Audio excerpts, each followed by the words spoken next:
নমস্কার। কবি সুবোধ সরকারের লেখা কবিতা কৃষ্ণকলি মাহাতো। আমি কৃষ্ণকলি মাহাতো, এমএ পিএইচডি। আমার গা অমাবস্যা, আমার চুল মেষ পালকের ফাল্গুন, আমার পিঠ সাঁওতাল পরগনা। আমার দুটো ঠাই, একটা বাঁকুড়া, একটা পুরুলিয়া। আমি গড়িয়াহাটার মেয়েদের মতো আরশোলা দেখলে ভয়ে পালিয়ে আসি না। তোমায় পাখা ছুটে যাওয়া বাবা কতবার আমার বই উঠিয়ে দিয়েছে, কতবার আমার দুঃখী মা বলেছে মেয়েদের বড় হতে নেই। মা, আমি ইউরোপ থেকে ডাক পেয়েছি, এই দেখো ইমেল। দলিত সম্মেলনে আমি পেপার করতে চলেছি। মা, আমি তোমার কৃষ্ণকলি মাহাতো, এমএ পিএইচডি। আমি যার কাছে পিএইচডি করতাম সেই প্রফেসর আমাকে রায়চকে নিয়ে যেতে চাইলেন। আমি বললাম, কেন রায়চক কেন? উনি বললেন, রায়চকে না গেলে পিএইচডি পূর্ণ হয় না। আমি বললাম, কেন?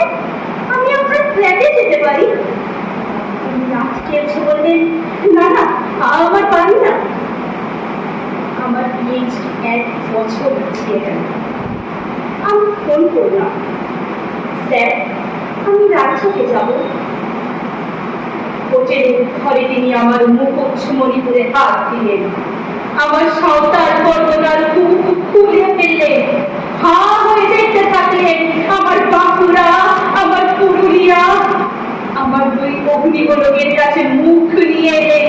তখনই চিৎকার, আগুন আগুন আগুন, আমি পারবো না। সেদিন আমার প্রফেসর আমাকে ফেলে পাঠিয়ে দিলেন।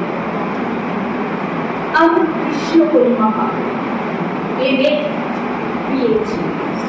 কত কষ্ট করে, কত অপমান সহ্য করে জঙ্গলে রাত জেগে বই পড়ে আমি এখানে এসেছি।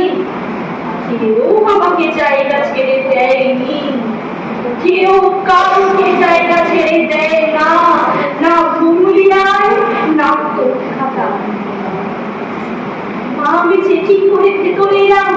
মা, আমি ইমিগ্রেশনে দাঁড়িয়ে বাবাকে দেখে দেখো মানুষটার একটা হাত নেই। অফিসার আমার নাম উচ্চারণ করলেন, কৃষ্ণকলি মাহাতো।